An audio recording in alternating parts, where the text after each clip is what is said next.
Many Europeans have been very supportive of you, especially during your years of house arrest and your fight for freedom and democracy and human rights.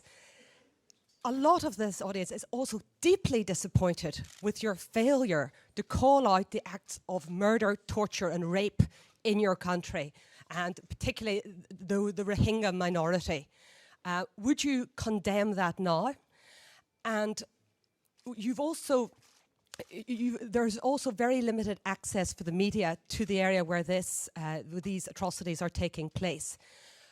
Will you take measures to give free access to the media so that they can independently corroborate what has been reported by the people who are the victims of this oppression? Thanks.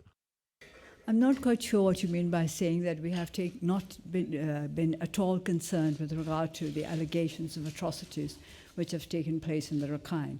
We have been investigating them, and we have been taking action. Now, for example, you mentioned just now the question of media access. The first group of journalists that we allowed to go to the Rakhine, this was last year.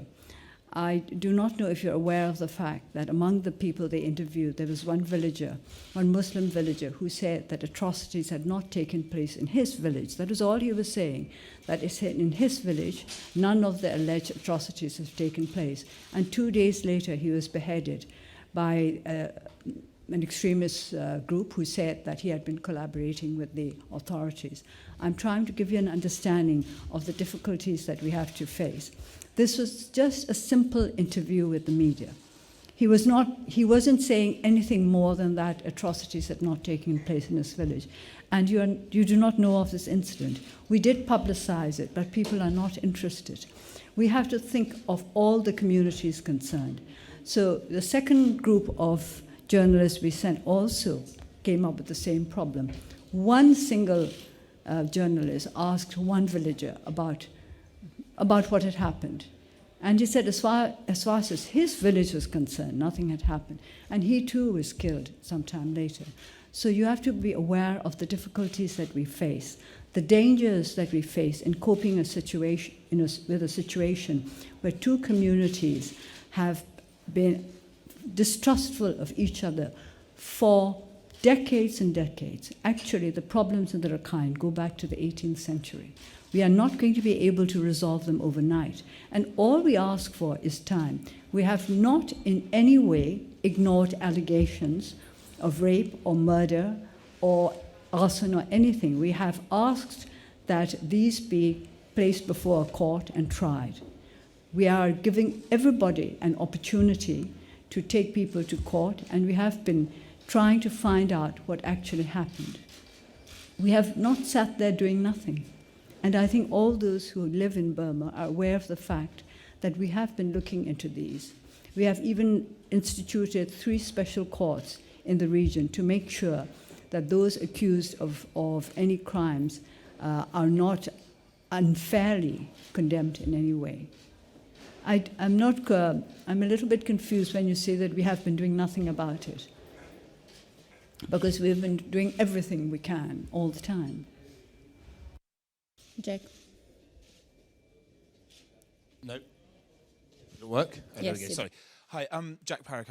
I'm here for Channel News Asia, but from an agency called Future Story News. I just wanted to ask both of you, actually, on this issue, and I'm sorry to press on it, but what exactly the High Representative has encouraged you to do with regards to the Rakhine, and whether you believe that any of her suggestions might be things that you will be putting into practice. If there's anything specific you can tell us about your discussions on that issue. We're talking about what we can do to bring about real harmony and progress in that area. Now, many of the suggestions that the High Representative made are very similar to the suggestions in Dr. Kofi Annan's interim report. And if you read this, you will see in detail what he has recommended. And we have accepted his report as a whole, and we're already implementing some of his suggestions. We can't implement them all in one go, but we are doing it as quickly as possible, and we're giving him regular reports on progress. And I think the High Representative agrees with him that these are measures that have to be taken if we are to achieve stability and peace and progress in that part of the world. One of the problems there is that it's a very poor and undeveloped region in the country, and everybody is afraid of everybody else. Speaking in English, I'm not going to put this in. I can confirm completely what Aung San Suu Kyi just said. For us, what is essential is that the living condition of all communities is improved as a matter of urgency.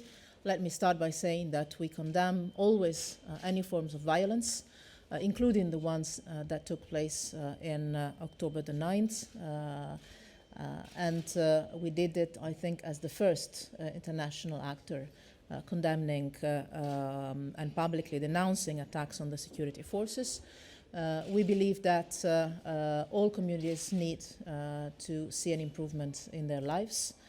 And we discussed mainly how we can better support the authorities in the country to implement the recommendations of the Annan report.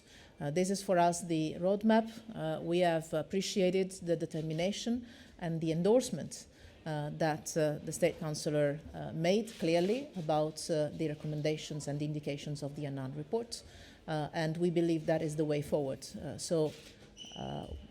The matter of the fact is that we are ready to support, and we discussed practical ways in which, including through humanitarian aid, the European Union can help and support the full implementation of the measures indicated in the report. I'm afraid we'll have to slowly wrap up. Maybe I'll take one more question and then we conclude. Nawab. Nawab Khan from the Kuwait News Agency. And this is a question for both of you. What is your position on the calls for an international investigation into the situation of the Rohingyas? Thank you. Are you talking about the fact-finding mission recommended? Yes. We do not agree with it. We have dissociated ourselves from the resolution because we do not think that the resolution is in keeping with what is actually happening on the ground. As I said earlier, we accept Dr. Annan's recommendations totally because his commission went into the Rakhine state, studied the situation there, and made his recommendations based on what he had seen on the ground. If we think that the recommendations are in keeping with the real needs of the region, we would be happy to accept them. But those recommendations which will divide further the two communities in Rakhine, we will not accept because it will not help us to resolve the problems that are arising all the time. The establishment by the Human Rights Council of or the decision to dispatch an independent international fact-finding mission is probably one of the very few issues of disagreement between us, if I can say so. Actually, I've not detected any other. We believe that this can contribute towards establishing the facts for the past, provided that, as we said before, we fully agree on the need to work together on the way forward.